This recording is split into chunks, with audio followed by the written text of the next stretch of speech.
आम आदमी पार्टी की आज की इस प्रेस कॉन्फ्रेंस में आप सभी पत्रकार साथियों का बहुत बहुत स्वागत। दो अहम मुद्दे पे आज इस प्रेस वार्ता को बुलाया गया है, आयोजित किया गया है।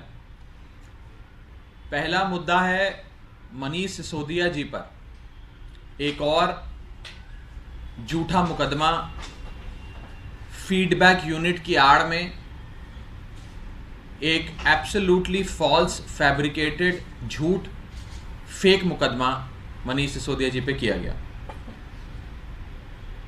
भारतीय जनता पार्टी आरोप लगाती है कि मनीष सिसोदिया जी ने प्रधानमंत्री मोदी जी की और बीजेपी के सीनियर नेताओं की 2015 के बाद लगातार जासूसी करवाई।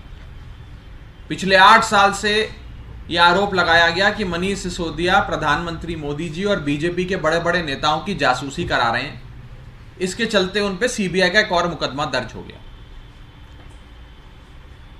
पहले तो मैं ये पूछना चाहता हूं केंद्र में बैठी प्रचंड बहुमत की भाजपा सरकार से कि एक आधी स्टेट का एक आधा उप मुख्यमंत्री पिछले 8 सालों से देश के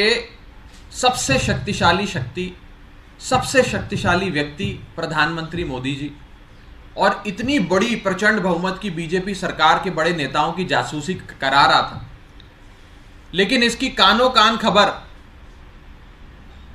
ना केंद्र सरकार को थी, ना केंद्र सरकार की एजेंसियों को थी, ना CBI, ED, raw, IB, NIA, कोई भी बड़ी जो शाखा है, इंटेलिजेंस एजेंसीज है भारत सरकार की, उनके पास थी। और 8 साल से ये चीजें चल रही हैं। अगर ऐसा हो रहा है तो सबसे बड़ा सवाल तो भारत की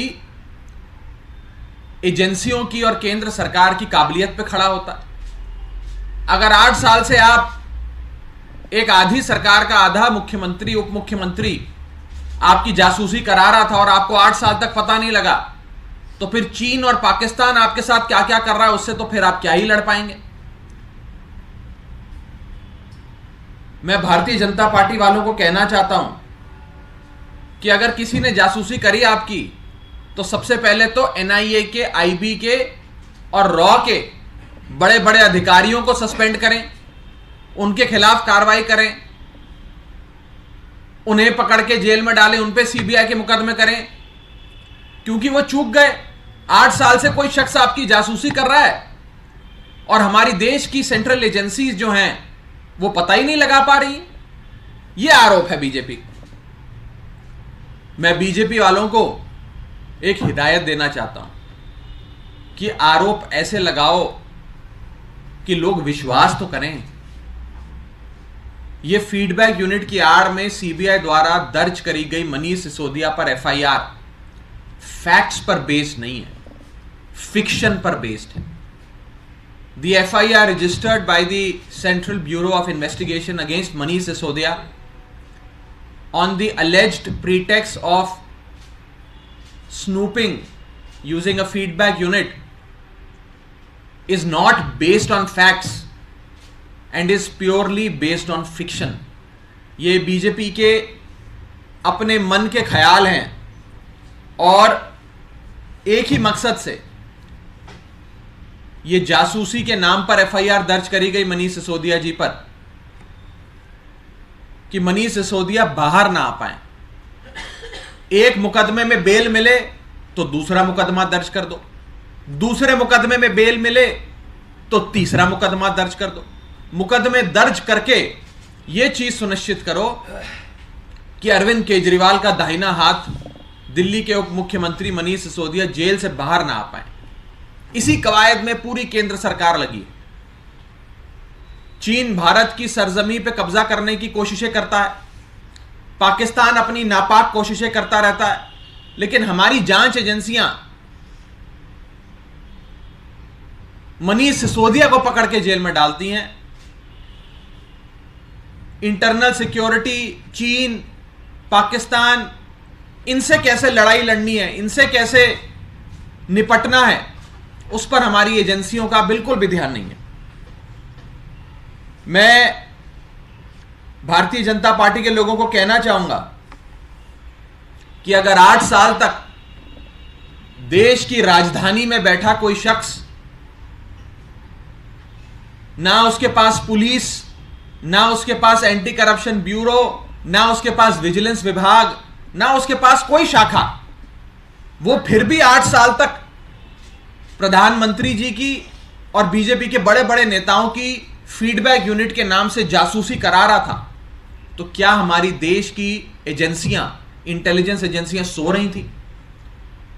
क्या हमारी एनआईए, रॉ, आईबी और तमाम इंटेलिजेंस एजेंसियां इतनी निकम्मी है कि 8 साल तक कोई एक छोटा सा आधे राज्य का आधा उप मुख्यमंत्री, ना पुलिस, ना विजिलेंस, ना ईसीबी होते हुए देश के सबसे शक्तिशाली व्यक्ति की जासूसी करा रहा है, लेकिन हमारी एजेंसियों को कानो कान खबर नहीं?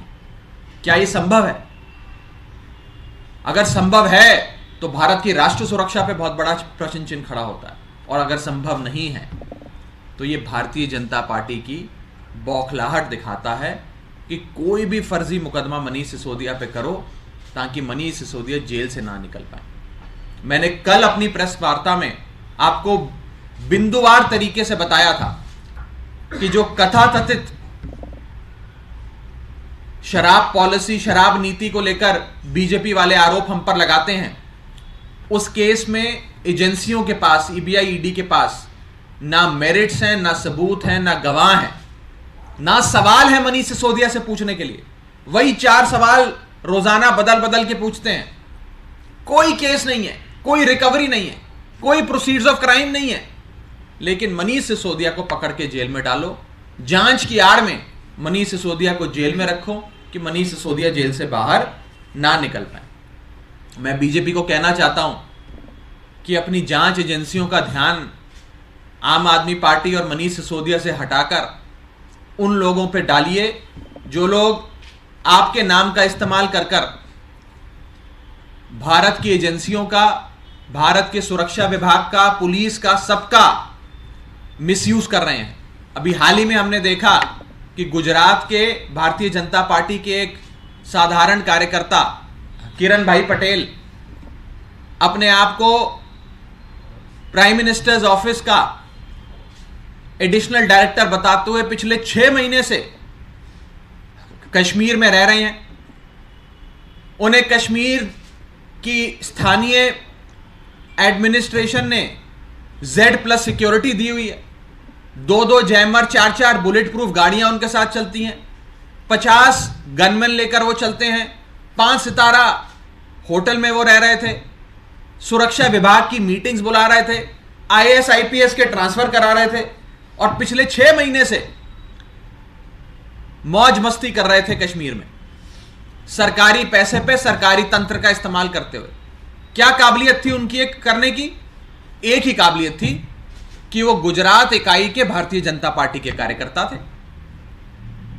अगर जांच करनी है तो ऐसी जासूसी की जांच करिए। ऐसा शख्स जिसने हमारी जम्मू कश्मीर की पुलिस और सिक्योरिटी फोर्सेस के चक्रव्यूह को भेद दिया, उसकी जांच नहीं करती बीजेपी, क्योंकि वो गुजरात का बीजेपी का कार्यकर्ता है। लेकिन मनीष सिसोदिया पर झूठे मुकदमे करते हैं और कहते हैं कि मनीष सिसोदिया 8 साल से प्रधानमंत्री जी और भारतीय जनता पार्टी की जासूसी कर रहे थे। अगर जासूसी कर रहे थे तो हमारी जांच एजेंसियां पिछले 8 साल से आंखें बंद कर कर कुंभकर्ण की नींद क्यों सो रही थी? एक बहुत बड़ा सवाल है। और इस सवाल के साथ साथ मुझे लगता है यह चीज क्लियर हो जाती है कि भारतीय जनता पार्टी के पास कोई केस नहीं है, विश्वसनीय आरोप भी नहीं है। विश्वसनीय केस तो छोड़ दीजिए, बस मकसद एक है कि मनीष सिसोदिया जेल से ना निकल पाए, मनीष सिसोदिया जेल में ही बंद रहे।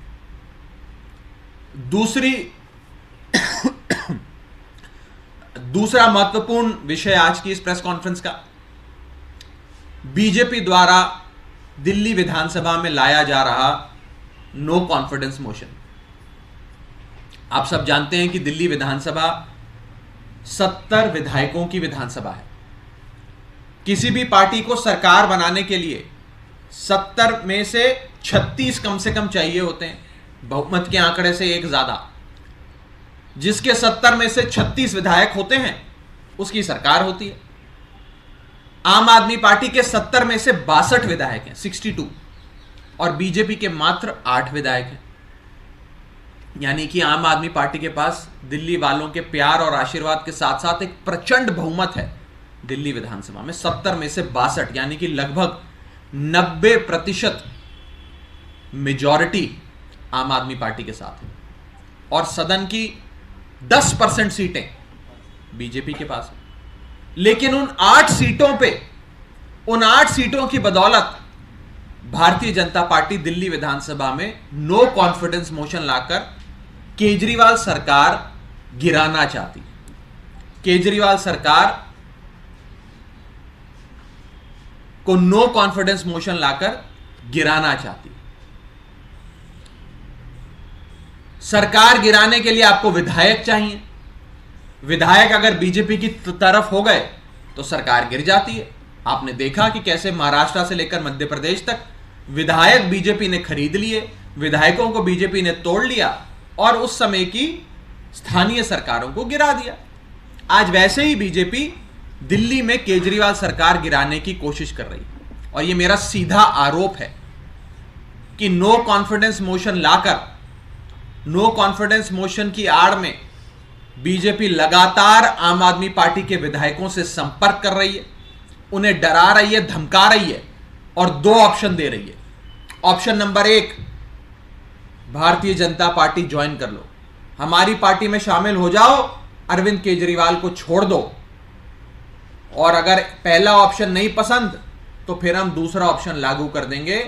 दूसरा ऑप्शन है ईडी सीबीआई पकड़ के आपको जेल में डाल देगी। तो अगर अपनी स्वतंत्रता, लाइफ एंड लिबर्टी, अपनी आजादी प्यारी है तो बीजेपी में आ जाओ, नहीं तो पकड़ के सीबीआई ईडी आप पर कोई भी मुकदमा दर्ज कर मन गढ़ंत आरोप लगाकर आपको जेल में डाल देगी। ये 2 ऑप्शन हमारे कई विधायकों के सामने बीजेपी रख रही है और साफ तौर पे कह रही है कि अरविंद केजरीवाल का दामन छोड़ो, आम आदमी पार्टी की पीठ में छुरा भोंको और आम आदमी पार्टी को छोड़कर बीजेपी में आओ, ताकि हम इस नो कॉन्फिडेंस मोशन के सहारे अरविंद केजरीवाल की सरकार गिरा दें दिल्ली में। ये भारतीय जनता पार्टी की नापाक कोशिशें दिल्ली में चल रही हैं। ये लोकतंत्र से खिलवाड़ बीजेपी का देश की राजधानी में चल रहा है। दिल्ली वालों ने लगातार बीजेपी को नकारा है। पिछले 25 सालों से दिल्ली में दिल्ली सरकार बनाने के लिए जितने चुनाव हुए, सारे चुनाव बीजेपी हारी। 25 सालों से बीजेपी दिल्ली की सत्ता से बाहर है। 2013 में जब आम आदमी पार्टी ने पहला चुनाव दिल्ली का लड़ा, बीजेपी हारी। 2015 में जब आम आदमी पार्टी ने दूसरा चुनाव दिल्ली में लड़ा, बीजेपी हारी। जब 2020 में आम आदमी पार्टी ने तीसरा चुनाव दिल्ली में लड़ा, बीजेपी हारी। आज बीजेपी हार हार कर भी सबक नहीं ले पाई। अब चोर दरवाजे से जोड़ तोड़ कर खरीद फरोख्त कर और केंद्रीय जांच एजेंसियों का, सीबीआई और ईडी का दुरुपयोग कर हमारी सरकार तोड़ने की कोशिश कर रही है। हमारे विधायकों को बुलाकर बीजेपी के नेता कहते हैं कि अगर हम मनीष सिसोदिया का यह हाल कर सकते हैं तो तुम तो साधारण विधायक हो, तुम्हारा तो कितना बुरा हम हाल कर सकते हैं तुम सोच भी नहीं सकते। हमारे एमएलएस को साफ तौर पे कहा जा रहा है, ब्लैकमेल किया जा रहा है, डराया जा रहा है, धमकाया जा रहा है कि या तो बीजेपी में शामिल हो जाओ या ईडी सीबीआई तुम्हारे पीछे लगा देंगे, पकड़ के जेल में बंद कर देंगे, फिर बेल भी नहीं होगी। सीधी धमकी हमारे लोगों को दी जा रही है। और मैं इस सरकार बनाने का दावा करने वाली बीजेपी को, दिल्ली में 70 में से मात्र 8 विधायक होने के बावजूद भी सरकार बनाने का दावा करने वाली भारतीय जनता पार्टी को कहना चाहता हूं कि आम आदमी पार्टी के लोग उस मिट्टी के नहीं बने जो दगा दे दें दिल्ली के लोगों को या अपनी पार्टी को। आपने कई बार कोशिशें करी हमारे विधायक खरीदने की, 2013 में भी करी, 2015 में भी करी, 2019-20 में भी करी, 2022 में भी करी, लेकिन आप हमारे एक विधायक को नहीं तोड़ पाए, एक विधायक को। आम आदमी पार्टी कांग्रेस पार्टी नहीं है जिसके विधायक डर के या प्रलोभन के चलते अपनी पार्टी छोड़कर बीजेपी में शामिल हो जाए। यह आम आदमी पार्टी आंदोलन की कोख से जन्मी पार्टी है। हम उस मिट्टी के नहीं बने कि हम अपनी पार्टी छोड़कर बीजेपी के पास चले जाएं और दिल्ली वालों से दगा कर लें। मेरा बीजेपी को यही सुझाव रहेगा कि ये नापाक कोशिशें बंद करिए। जनता के दिए गए फैसले का, चुनावों में जब जनता अपना मतदान देती है, उस फैसले का अपमान मत करिए, उसकी कद्र करिए और जनता के फैसले को स्वीकार करना सीखिए। बहुत बहुत शुक्रिया। राघव, ये मोशन आएगा कैसे? बीजेपी कैसे लेके आएगी सत्ता में? तो आप लोग, बीजेपी ने बकायदा प्रेस कॉन्फ्रेंस कर घोषणा करी है कि वो नो कॉन्फिडेंस मोशन लाएंगे। नो कॉन्फिडेंस मोशन सदन के भीतर जो भी लेजिस्लेटिव ग्रुप होता है किसी भी पार्टी से संबंधित, वो स्पीकर को एक लिखित में चिट्ठी लिखकर नो कॉन्फिडेंस मोशन ला सकता है। पर मैं ये पूछना चाहता हूं कि जिस पार्टी के पास 70 में से मात्र 8 विधायक हैं, वो नो कॉन्फिडेंस मोशन क्यों लाएगी? नो कॉन्फिडेंस मोशन का तो अंत क्या होगा, उसका क्या रिजल्ट आएगा, ये तो पहले ही पता है उनको। लेकिन वो फिर भी पूरे कॉन्फिडेंस के साथ नो कॉन्फिडेंस मोशन इसलिए ला रहे हैं क्योंकि वो खरीद फिरोत में लग गए हैं, एजेंसियों का सहारे से लग गए हैं, हमारे विधायकों को डराने धमकाने पे लग गए हैं। ये सच्चाई है। आज आपके कितने विधायकों को संपर्क किया गया है? तो कुछ विधायकों, हमारे बहुत सारे विधायकों को बीजेपी के कई नेता संपर्क कर रहे हैं, खुली धमकी दे रहे हैं। आप कहेंगे तो आने वाले समय में हम अपने विधायकों को भी आपके सामने पेश करेंगे कि कौन से विधायक को कौन से नेता का फोन आया। वो सारे खुलासे भी आम आदमी पार्टी आने वाले समय में करेगी। बहुत बहुत शुक्रिया। इस वाले पे टीटी नहीं, टीटी नहीं, पुलिस वाले पे नहीं, टीटी।